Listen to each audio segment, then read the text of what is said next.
Alors nous allons continuer de façon plus historique désormais, avec le regard donc, de Robert Danton, qui est donc historien et professeur à l'université de Princeton et grand spécialiste des questions de propriété intellectuelle. Robert Danton était aussi, comme grand témoin, invité par le ministre de la Culture et de la Communication à ce qu'on a appelé le sommet culturel, mais qui, paraît-il, est un vocable un peu large pour donner la rencontre ministérielle qui a suivi le G8 de Deauville. Mais tout ça avait été organisé par Pierre Sellal, qui est le secrétaire général du Quai d'Orsay, et qui a promis de nous raconter tout ce qui s'était dit et ce qui ne s'était pas dit à ce fameux sommet culturel pendant quelques minutes. Et après, nous aurons la perspective historique du professeur Danton. Merci beaucoup. C'est la première fois qu'un intermède musical est remplacé par un compte-rendu de réunion internationale. Et donc, je m'en excuse à l'avance auprès de l'auditoire. Point de départ, comme l'a rappelé le président de la République hier, le G8 de Deauville. Quelle était l'idée? Pour la première fois, lancer une discussion au niveau le plus élevé des chefs d'État et de gouvernement, et dans le cadre du G8, sur les problématiques Internet de la manière la plus large possible. Pourquoi? Parce que Internet affecte tellement nos vies quotidiennes, et si important pour le fonctionnement de l'économie mondiale, représente des enjeux de croissance tellement essentiels, qu'il était en réalité anormal que ce type de question n'ait jamais été porté à l'attention d'un sommet. Et il a incombé à un pays qui a inventé le Minitel et qui n'est pas resté à ce stade technologique de porter ce sujet au niveau des chefs d'État et de gouvernement. Deuxième idée, le faire d'une manière qui correspondait à l'esprit d'Internet. Cet écosystème multi-acteurs, né de l'initiative privée, mais dans lequel tous les parties prenantes ont un rôle à jouer. C'est la raison pour laquelle le président de la République avait voulu organiser cette réunion en deux volets. Un volet réunissant tous les acteurs professionnels du secteur, aux Tuileries, ce qu'on a appelé l'IG8, et le lendemain, la réunion des chefs d'État et de gouvernement eux-mêmes à Deauville, avec un dialogue entre les deux, et c'est la première fois qu'un sommet du G8 organisait un tel dialogue et une telle rencontre. Ce que nous avions voulu à Deauville, c'était que cet exercice ait des suites, qu'on ne se limite pas à affirmer quelques principes, des bonnes intentions, et qu'ensuite on se désintéresse de leur mise en œuvre. C'est la raison pour laquelle, dans les conclusions de Deauville, il était indiqué que les sujets qui étaient apparus comme les plus importants dans la discussion de Deauville devaient faire l'objet de réunions spécifiques. Le droit d'auteur, c'était l'objet de cette réunion, ou les questions de cybersécurité, c'était l'objet de la conférence qui s'est tenue à Londres il y a quelques semaines. Donc, première idée qui nous a animés, donner une suite et le faire d'une manière qui corresponde à l'esprit d'Internet et à l'esprit de ce qu'on a voulu faire à Deauville et aux Tuileries, à savoir un dialogue, une rencontre entre autorités publiques, acteurs de l'Internet, entreprises, monde de la culture. Et c'est la raison pour laquelle s'est imposée assez naturellement l'idée d'adosser cette réunion ministérielle au Forum d'Avignon, qui incarne précisément cette idée de dialogue nécessaire entre l'ensemble des acteurs. Et donc c'est la raison pour laquelle cette réunion ministérielle a eu lieu à Avignon, en parallèle du Forum lui-même. Deuxième objectif, vérifier si les principes qui avaient été dégagés à Deauville faisait l'objet d'un consensus général au-delà du cercle du G8. Et c'est la raison pour laquelle nous avions conçu cette réunion ministérielle comme pas tout à fait le G8, même si tous les pays membres du G8 étaient présents, pas tout à fait une réunion européenne, même si 2 commissaires étaient présents, et pas non plus une réunion du G20, parce que tous les pays du G20 n'étaient pas présents. Ce que nous avons voulu faire, c'est réunir un échantillon aussi représentatif que possible des régions du monde, ce qui a été réalisé tout en essayant de ne pas élargir à l'excès le périmètre. Et ce qui est assez remarquable, c'est que tous les participants à cette réunion se sont reconnus dans les principes, les grandes orientations qui avaient été dégagées à Deauville, qui avaient été confirmées peu de temps après dans le cadre d'une réunion à l'OCDE, à savoir les caractères essentiels de l'écosystème Internet, un système multi-acteurs fondé sur la liberté, la diversité et le respect du droit. Ce qui m'a frappé dans cette réunion par rapport aux exercices antérieurs qu'on a pu avoir sur ces sujets, et même par rapport à la discussion de tout à l'heure sur la propriété intellectuelle, c'est le très haut degré de convergence et de consensus qui a été atteint sur les points fondamentaux. D'abord, pour réaffirmer le caractère essentiel, le caractère central du droit d'auteur pour la rémunération des auteurs, de tous les créateurs de contenu. Et je crois que ceci n'a fait l'objet d'aucune contestation, même si, bien entendu, comme cela a été observé en particulier par le représentant de l'OCDE qui était présent, la question principale, c'est le comment faire. Comment faire pour que le droit d'auteur soit pleinement appliqué dans l'univers numérique. Mais le message global qui s'exprimait était un message de confiance. Le droit d'auteur, né au XIXe siècle, comme cela a été rappelé, a fait la preuve de son adaptabilité et de sa capacité à être mise en œuvre au gré des évolutions technologiques connues depuis un siècle et demi. Et il ne faut pas partir d'un pessimisme tel qui considérerait que, décidément, le monde numérique, le monde de l'Internet, est un noyau trop dur pour le droit d'auteur.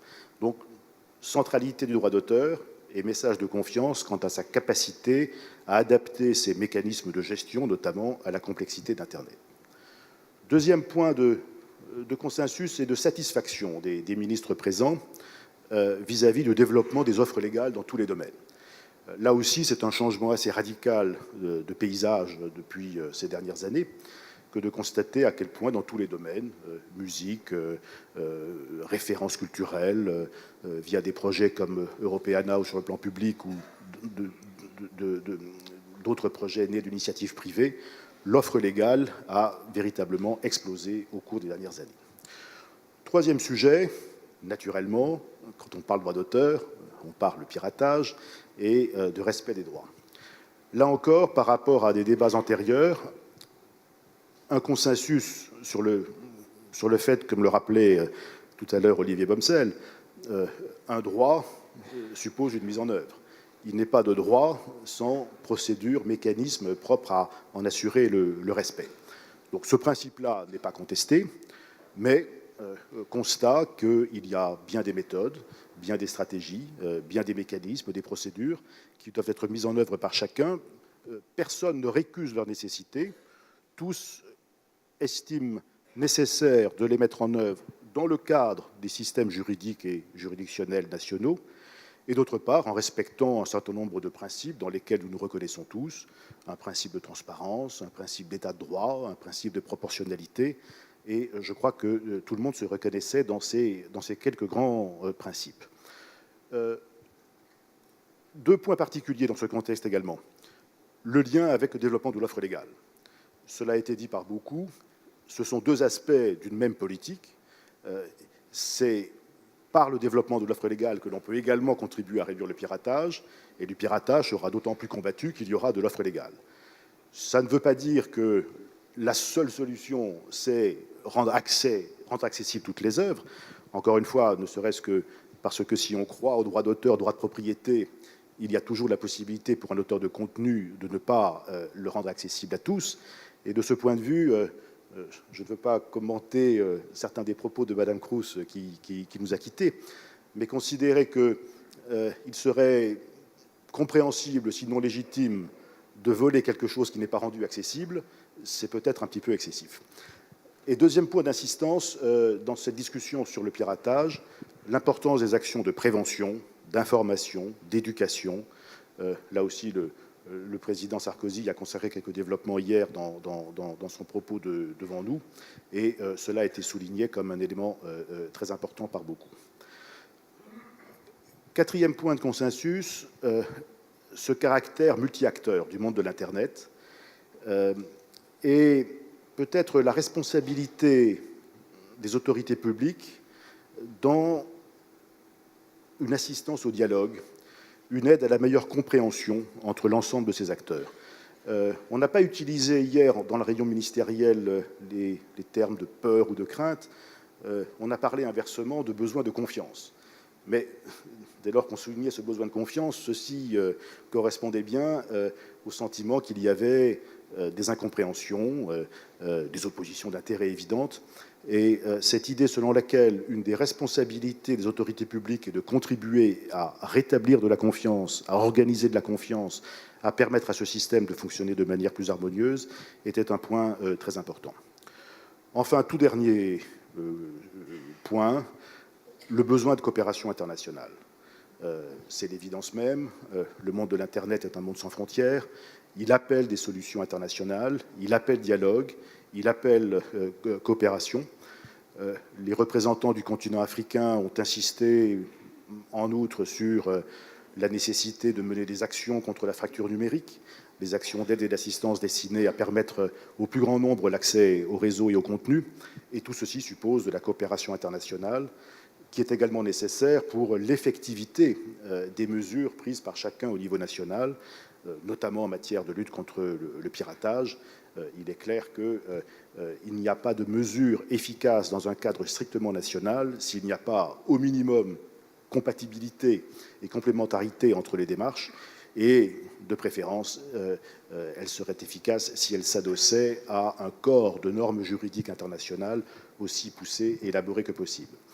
Et sur ce dernier point, je me permettrai également un commentaire à propos de ce que Francis Gurrit disait tout à l'heure, lorsqu'il semblait considérer que la vocation de l'Organisation mondiale de la propriété intellectuelle est de sanctionner un consensus préexistant. Je salue sa prudence de ne pas convoquer une conférence internationale avant d'être sûr qu'elle puisse accoucher d'un résultat, mais je crois aussi qu'il y a besoin d'affronter ces sujets difficiles, d'engager une démarche diplomatique, une démarche de négociation, à la fois au niveau européen et au niveau multilatéral. C'est en négociant que l'on trouve des solutions. Je vous remercie.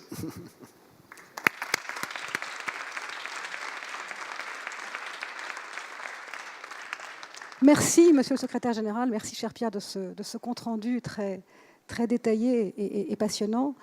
Je crois que vous devez être particulièrement content, d'abord parce que c'est un sujet qui, je sais, vous tient à cœur et que c'est un sujet qui est vraiment bien porté et présent dans tous les esprits et dont l'importance est maintenant reconnue par tous. Ça confirme que le Forum d'Avignon était une fois de plus en avance, ce qui nous réjouit, Nicolas et toute l'équipe et moi-même. Ça confirme aussi, et ça a été largement confirmé par le Président de la République hier, quant à l'attachement qu'il porte à cette question et à ces projets. Et puis, même si votre modestie naturelle vous conduit à utiliser un « nous » très collectif, les initiés savent à quel point vous êtes à la fois l'auteur de l'idée de cette réunion, que vous avez porté l'artisan de sa réalisation, et que vous devez être, ensuite vous serez le politique de la suite à donner. Et donc merci aussi à vous très particulièrement pour avoir fait que ce sommet culturel puisse voir le jour et soit suivi des réalisations que vous avez évoquées et des consensus nouveaux qui ont l'air d'être trouvés, même si, semble-t-il, il reste encore beaucoup à faire. Et donc on vous confie la charge de nous aider à porter la suite de ce qu'il y aura à faire. Donc, merci aussi pour tout ça. Professeur Darnton, I think now the floor is yours.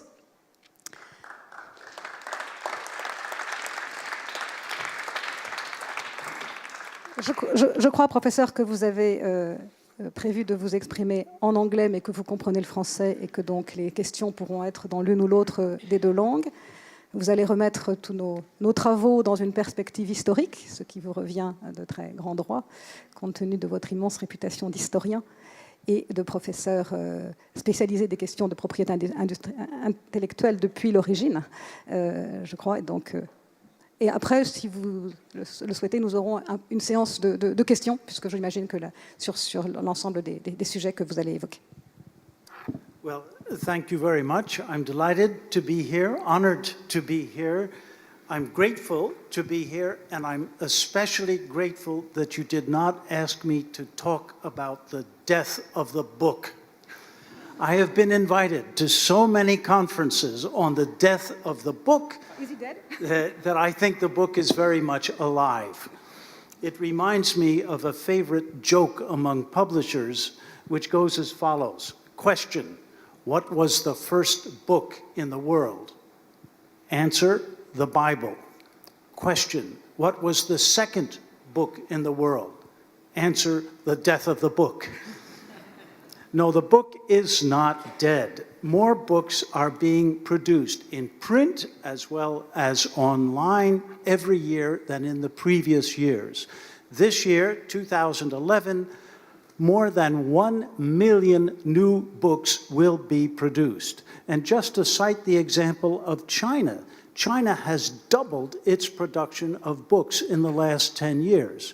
Brazil has a booming book industry, and even old countries like the United States find that book production is increasing.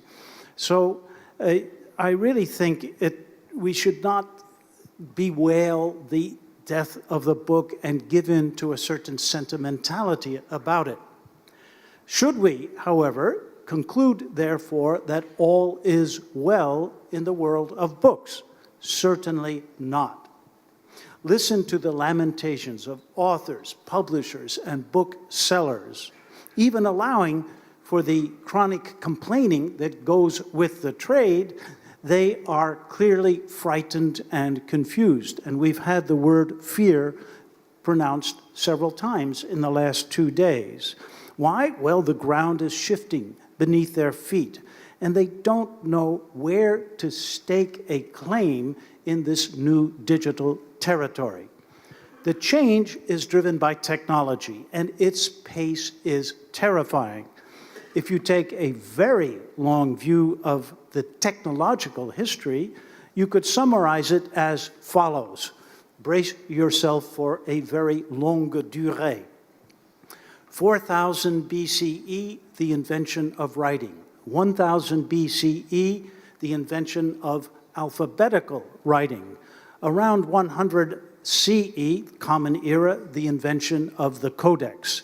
1450s, the invention or reinvention of printing with movable type. 1974, the development of the internet. 1991, the development of the web. The 1990s, the development of search engines and algorithmic relevance ranking, personified here by David Drummond, whom I salute. So at first, technological breakthroughs in communication took place over millennia, then centuries, then decades, and now they happen all the time. How can literary culture and the book industry adjust? If adjustment were simply a matter of incorporating new technology in business plans, publishers and their allies among booksellers and authors might be able to cope. But homesteading in the new information ecology involves something more difficult: disputes over intellectual property compounded by conflicting economic interests. Now, historical reflection might be useful in understanding how this difficulty arose. And here, I'm afraid I'm going to follow James Boyle's boring agenda. I will try not to bore you, but please forgive a little history lecture about copyright. There is something to be said for what in England is called a Whig history, a liberal history of copyright, but not much, especially if one puts this history in a broad European context. Throughout early modern Europe, publishing was dominated by oligarchies of booksellers and printers organized as guilds. The modern concept of copyright did not exist, but booksellers accumulated privileges, privilèges, as Condorcet objected to. We heard earlier about exactly that. The booksellers had privileges. In England, they were known as patents as well. These privileges gave them the exclusive right to reproduce texts, and the booksellers exploited their commercial monopolies with the support of the state.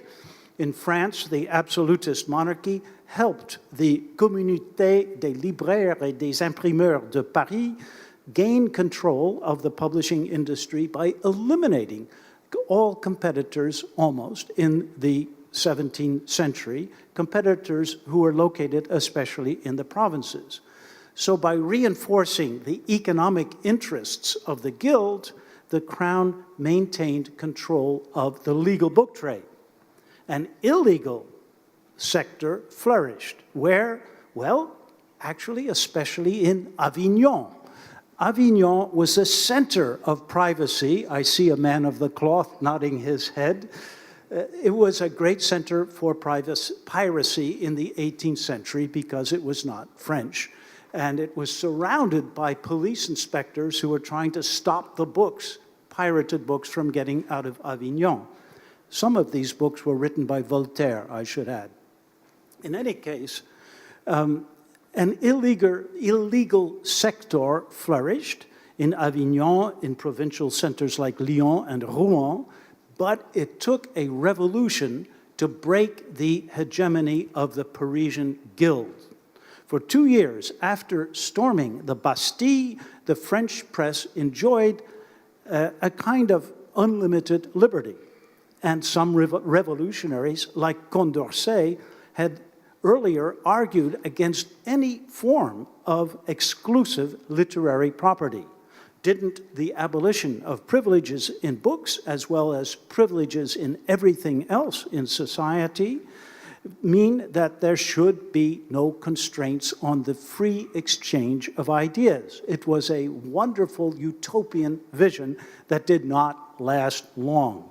Attempts to create a modern version of copyright began with a general effort to restore order in 1791, and the Copyright Law of 1793 established a new model for publishing on the continent in Europe. The exclusive right to sell a text was limited to the lifetime of the author plus 10 years. By that time, the English had gone through 2 revolutions of their own, and they had established the first copyright law, the Statute of Anne in 1710, after freeing the press in their own manner. And this story can be told in a triumphant style with citations of Milton and Sidney and Locke, but it too should take account of economic interests. The Stationers' Company of London, established in 1557, controlled its monopoly in the same manner as the Parisian Guild, that is, by requiring booksellers, and all booksellers had to be members of this guild, the Company of Stationers, to enter their claims in a register which it administered. But registration was only a legal formality, which many dealers ignored. The oligarchs of this guild, the Stationers' Company, mainly crushed their competition by forming cartels. They owned shares in something known as the English stock, which gave them a monopoly of steady sellers like almanacs. And they also developed something called congers to dominate the wholesale trade. In fact, they were so powerful and they exploited their hegemony so outrageously and relentlessly that they provoked revolts within the book trade even, and opposition among the political classes. Parliament rejected the Guild's attempt to renew the Licensing Act, which secured its claims to literary property in 1695. I don't know if that date resonates here in France, but the English celebrate it as the beginning of the end of pre-publication censorship. Desperate to shore up their rights to copy, however, the wealthiest booksellers lobbied for something that eventually became known as copyright. So we moved from rights to copy to a modern concept of copyright in the wake of the 1695 legislation, and it eventually took the form of law, the Statute of Anne in 1710. I'll just cite you the title, and I'll stop being historical in a minute, but I can't help it. It's my trade. The title goes as follows: An Act for the Encouragement of Learning by Vesting the Copies of Printed Books in the authors or purchasers of such copies during the times therein mentioned, end quote. Now, those times turned out to be crucial. For new works, it would be 14 years, renewable once. Think of it. That's where copyright began. 28 years total, very different from what it is today. At its origin, therefore, copyright law attempted to strike a balance between 2 considerations: the public good defined as the encouragement of learning, and the private benefit